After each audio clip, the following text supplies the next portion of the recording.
अगर आप मुख्यमंत्री कैशलेस योजना के लाभार्थी हैं तो सिर्फ 30 सेकंड के लिए रुकिए। क्या आपके परिवार का कोई सदस्य जैसे आपके पिता, आपकी माता, आपके बच्चे या आपकी पत्नी अभी तक इस योजना से नहीं जुड़े हैं? अगर नहीं जुड़े हैं तो ज़रूरत पड़ने पर उन्हें इस योजना का लाभ नहीं मिल पाएगा। लेकिन अच्छी बात यह है कि आज मैं आपको बिल्कुल आसान तरीके से बताऊंगा कि आप घर बैठे अपने मोबाइल से अपने सभी डिपेंडेंट को यानी अपने परिवार के सदस्यों को किस प्रकार इस योजना से जोड़ पाएंगे। वीडियो को आखिर तक जरूर देखें क्योंकि एक छोटी सी गलती आपकी रिक्वेस्ट को रिजेक्ट भी करा सकती है। नमस्कार दोस्तों, आप देख रहे हैं अपडेट लोक, जहां आपको मिलती है सरकारी योजना, शिक्षक समाचार, कर्मचारी अपडेट और विद्यार्थियों से जुड़ी महत्वपूर्ण जानकारी सबसे आसान भाषा में। अगर आपने अभी तक चैनल को सब्सक्राइब नहीं किया है तो अभी कर लीजिए क्योंकि ताकि कोई भी महत्वपूर्ण अपडेट आपसे ना छूटे। तो चलिए बिना समय गवाए चलते हैं पूरी प्रक्रिया की ओर, जहाँ पे हम जानेंगे कि मुख्यमंत्री शिक्षक कैशलेस योजना में हम अपने परिवार के सदस्यों यानी अपने डिपेंडेंट्स को कैसे जोड़ें। इसके लिए सबसे पहले हम अपने पीसी में, अपने कंप्यूटर में या अपने मोबाइल पे कोई भी एक ब्राउज़र खोलेंगे जैसे गूगल क्रोम, और उसके अंदर मुख्यमंत्री शिक्षक कैशलेस योजना डाल के इस वेबसाइट को ओपन कर लेंगे। जैसे ही हम इस वेबसाइट को ओपन करते हैं तो हमारे सामने इस प्रकार से एक सुंदर सा इंटरफेस ओपन होता है जिसपे ऊपर लिखा हुआ है मुख्यमंत्री शिक्षक कैशलेस योजना। आपको यहाँ पर सबसे पहले आप देख रहे हैं नीचे एक मेन्यू है जहाँ पे home, employ gateway, GOS guideline इस तरीके से लिखा हुआ है। आपको क्लिक करना है एम्प्लॉय गेटवे पे और यहाँ पे आप नीचे ऑप्शन देख पा रहे हैं, ऊपर लिखा हुआ है अप्लाई फॉर कार्ड। यदि आप नए कार्ड के लिए अप्लाई करना चाहते हैं तो आप यहाँ से करेंगे एडिट एप्लीकेशन, और उसके नीचे फिर लिखा हुआ है ऐड एडिट इंडिपेंडेंट, यानी जो आपके फैमिली मेम्बर्स हैं उनको आप यहाँ से ऐड करेंगे, या आपका कोई चेंज करना है, कुछ गलती हो गई तो उसको आप यहीं से एडिट कर पाएंगे। और यदि आपको अपनी पूरी एप्लीकेशन को एडिट करना है, यानी आपका ने जब रजिस्ट्रेशन किया उस समय ही आपसे कुछ गलती हो गई तो आप उसको एडिट एप्लीकेशन से ऐड कर पाएंगे। उसके बाद नीचे है प्रिंट एप्लीकेशन, यहाँ से आप अपने एप्लीकेशन को प्रिंट कर सकते हैं। नीचे है प्रिंट स्टेट हेल्थ कार्ड, यहाँ से आप अपने हेल्थ कार्ड को प्रिंट कर सकते हैं। नीचे एडिट अप्रूव, इसके बारे में मैं आपको नेक्स्ट वीडियो में बताऊँगा, ये बहुत इंपॉर्टेंट है। अभी हम जान लेते हैं कि हम अपने परिवार के डिपेंडेंट को किस प्रकार से ऐड करेंगे। तो इसके लिए आपके पास दो ऑप्शन है, या तो आप एडिट एप्लीकेशन पर क्लिक करें या फिर आप ऐड/एडिट डिपेंडेंट इस पर क्लिक करें, दोनों से हो जाएगा।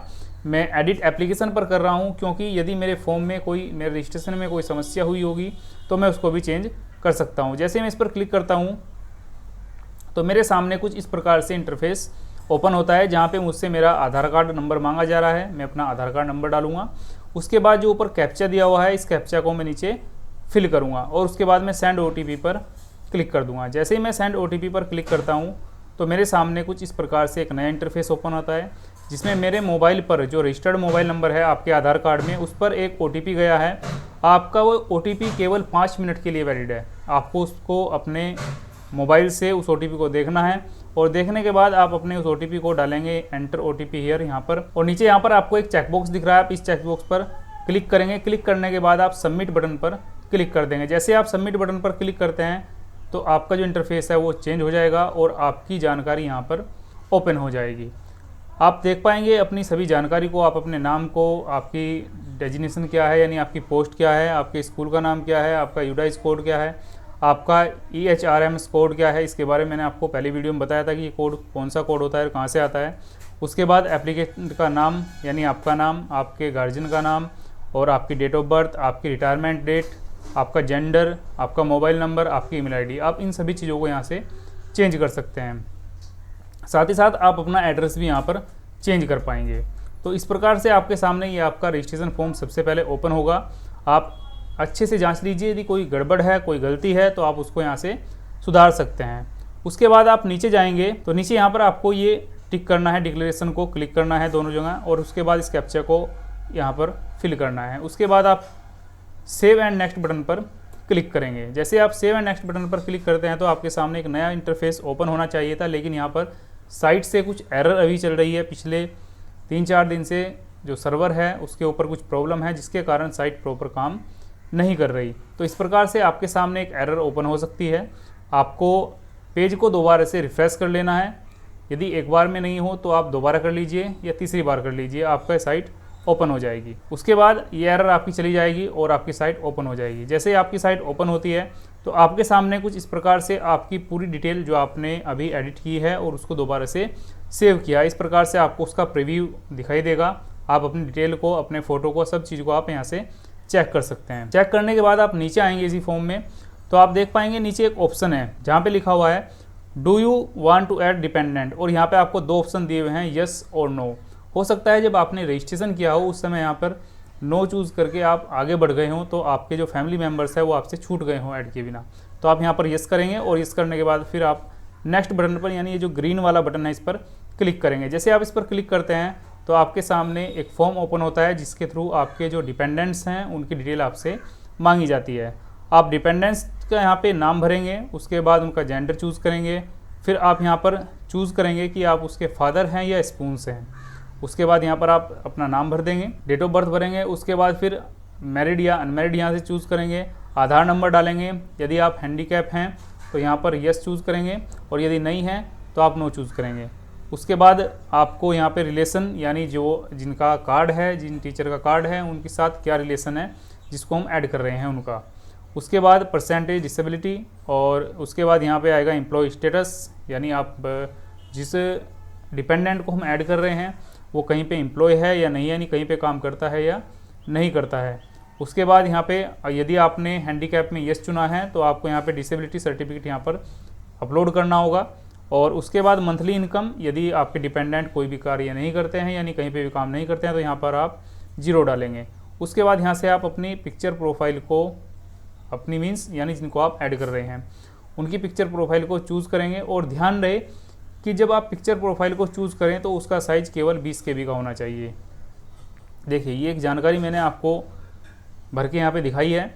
ये अनीता देवी के नाम से कोई डिपेंडेंट है, इनको मैंने, ये डेमो टाइप है, केवल अनीता देवी के नाम से मैंने यहाँ पे फिल किया है, जो फीमेल हैं और ये जिनकी, यानी जिनका ये कार्ड बन रहा है उनकी क्या है, ये वाइफ है ना। तो यहाँ पे मैं क्या डालूंगा, यहाँ पे मैं चूज़ करूँगा स्पूज, ठीक है, यहाँ पे मैं चूज़ करूँगा स्पूज क्योंकि इनकी वाइफ है। और उसके बाद नीचे इनकी डेट ऑफ बर्थ, इनका आधार नंबर और इनका रिलेशन क्या है, तो यहाँ पे मैंने वाइफ चूज़ किया। ये अनएम्प्लॉय है तो यहाँ पे मैंने अनएम्प्लॉय किया, और इनकी जो मंथली इनकम है वो 0 है। उसके बाद साइड में जो इनका स्टेटस है वो मैरिड मैंने यहाँ पे चूज़ किया है, ये हैंडीकैप नहीं है तो यहाँ पे नो किया है। अब हमें डिसेबिलिटी सर्टिफिकेट की आवश्यकता नहीं है। नीचे अब हम इनका पिक्चर अपलोड करेंगे, यहाँ पर क्लिक करेंगे नीचे जहाँ पे लिखा रहा है नो फाइल चूज़, यानी आपने अभी तक कोई भी पिक्चर अपलोड करने के यहाँ से कोई फाइल चूज़ नहीं किया, तो आप यहाँ पर क्लिक करेंगे। जैसे आप यहाँ पर क्लिक करते हैं तो आप अपने मोबाइल या PC पे जहाँ से भी आप अपने पिक्चर को अपलोड कर रहे हैं वहाँ पे आप पहुँच जाएंगे और वहाँ से उस पिक्चर को सिलेक्ट करेंगे। सिलेक्ट करने के बाद ओपन करेंगे। जैसे आप ओपन करते हैं तो आपकी जो पिक्चर है वो यहाँ पे आ जाएगी। देखिए यहाँ पे नाम लिखा गया है .jpeg के नाम से। उसके बाद आप नीचे एक बटन मिल रहा है आपको ऐड डिपेंडेंट, इस पर आप क्लिक करेंगे। जैसे आप इस पर क्लिक करते हैं तो आप देख पा रहे हैं कि नीचे आपके जो डिपेंडेंट हैं वो नीचे ऐड हो गए हैं। इसी प्रकार से जैसे ये फर्स्ट टाइम अपनी वाइफ को इन्होंने किया, उसके बाद जो इनके बच्चे हैं यानी इनके जो बिटिया है या बेटा है उसको ऐड कर रहे हैं। तो इनकी एक बिटिया है अर्चना के नाम से, अर्चना की इन्फॉर्मेशन मैंने यहाँ पे डाली। लेकिन आपको ध्यान रखना है कि फादर स्पूज में यहाँ पे मैंने इस बार क्या डाला, फादर, क्योंकि ये बिटिया के लिए है। और जब वाइफ थी तो यहाँ पे क्या चूज़ किया, स्पूज चूज़ किया था। तो आपको ये ध्यान से यहाँ पे फिल करना है, यहाँ पे आपको मिस्टेक नहीं करनी है। उसके बाद आप नीचे जाएंगे, नीचे यहाँ पे आप इनकी पिक्चर वगैरह अपलोड करेंगे, जो भी यहाँ पे इनकी डिटेल मांगी है कही है उसको ऐड करेंगे और नीचे ऐड डिपेंडेंट पर क्लिक करेंगे। यदि आपको ये वीडियो अभी तक महत्वपूर्ण लग रही है, यूजफुल लग रही है तो वीडियो को लाइक ज़रूर करें। चलिए अब आगे बढ़ते हैं। अब जब आप अपने सभी फैमिली मेम्बर्स को ऐड कर लेंगे तो उसके बाद आप नीचे यहाँ पर टिक करेंगे और नेक्स्ट बटन पर क्लिक करेंगे। जैसे आप नेक्स्ट बटन पर क्लिक करते हैं तो आपके सामने कुछ इस प्रकार से एक मैसेज आएगा जो आपको कहेगा प्लीज़ इंश्योर दैट, आपको ये इंश्योर करना है you have all the dependents, यानी आपके जितने भी डिपेंडेंट्स हैं, आपके परिवार के सदस्य हैं, आपने सभी को जोड़ दिया है और सभी की इन्फॉर्मेशन करेक्ट है। यदि इनकरेक्ट हो गई है, आपसे कोई गलती हो गई है तो आप देख पाएंगे साइड में यहाँ पर एडिट के बटन आ रहे हैं, आप एडिट पर क्लिक करेंगे, उनका फॉर्म दोबारा ओपन हो जाएगा, आप उनकी इन्फॉर्मेशन को फिर से एडिट कर पाएँ। तो आपको ध्यान से और केयरफुली फॉर्म को फिल करना है। अब चलते हैं आगे। तो मैं यहाँ से ओके क्लिक करूँगा और ओके पर जैसे ही मैंने क्लिक किया तो इस प्रकार से मेरे सामने पूरी डिटेल ओपन हो जाएगी, यानी मुझे एक पूरा प्रीव्यू मिलेगा कि जो डिटेल मैंने यहाँ पे भरी है, जो अपने डिपेंडेंट्स अपने परिवार के सदस्य मैंने ऐड किए हैं, क्या वो सब सही से हो गए हैं। तो मैं यहाँ से वेरीफाई करूँगा और वेरीफाई करने के बाद फिर नीचे हम देखेंगे यहाँ पर एक बटन होगा सबमिट का। यदि सब कुछ सही है तो आप सबमिट बटन पर क्लिक करेंगे। जैसे आप सबमिट बटन पर क्लिक करते हैं तो फिर से आपके सामने एक मैसेज आएगा जो आपसे फिर से कहेगा please ensure that all the information regarding applicant dependent is correct true, you have added all the eligible dependent. यानी आपने सारी इन्फॉर्मेशन को सही से भरा है और जितने भी इसके अंदर आपने डिपेंडेंट्स को ऐड किया है वो सब नियम के अनुसार हैं, बिल्कुल सही हैं, उसमें कोई भी आपने मिस्टेक नहीं की है, सब एलिजिबल हैं। क्योंकि ये एप्लीकेशन उसके बाद फिर अप्रूव होगी आपके प्रिंसिपल सर द्वारा और उसके बाद फिर DIS सर द्वारा अप्रूव होगी। यदि आपने मिस्टेक की है, आपने कुछ गड़बड़ी कर दी है, तो ये आगे से रिजेक्ट भी हो सकती है। उसके बाद हम नेक्स्ट आगे चलेंगे। जैसे मैं यहाँ पर ओके पर क्लिक करता हूँ तो ओके पर क्लिक करने के बाद नेक्स्ट हमारे सामने इस प्रकार से इंटरफेस ओपन होगा, जहाँ पे आपकी जितनी भी डिटेल है वो दोबारा से फिर से दिखाई जाएगी। और साइड में आप देख पा रहे होंगे राइट कॉर्नर में ऊपर एप्लीकेशन स्टेटस लिखा हुआ है। तो यहाँ पे एप्लीकेशन स्टेटस मेरा क्या है, फॉरवर्डेड, यानी मेरा जो एप्लीकेशन स्टेटस है वो फॉरवर्ड कर दिया गया है। मैंने पहले रजिस्ट्रेशन किया हुआ था जो मेरे प्रधानाचार्य द्वारा, इसको फॉरवर्ड कर दिया गया है। बस मेरे जो फैमिली के मेंबर्स थे वो ऐड नहीं थे तो उनको मैंने अब ऐड किया है, इसलिए स्टेटस ये यहाँ पे दिखा रहा है फॉरवर्डेड कि ये पहले से फॉरवर्ड हुआ है। तो आप इस प्रकार से मुख्यमंत्री कैशलेस योजना के अंतर्गत अपने परिवार को ऐड कर सकते हैं। अगर किसी स्टेप में आपको कोई समस्या आती है तो आप नीचे कमेंट कर बताएं, मैं आपकी पूरी मदद करने की कोशिश करूंगा। अगर आपको यह वीडियो थोड़ी भी उपयोगी लगी है, इसे अपने स्कूल के शिक्षक साथियों, व्हाट्सएप ग्रुप और उन सभी लोगों तक जरूर शेयर करें जिन्हें इसकी ज़रूरत है।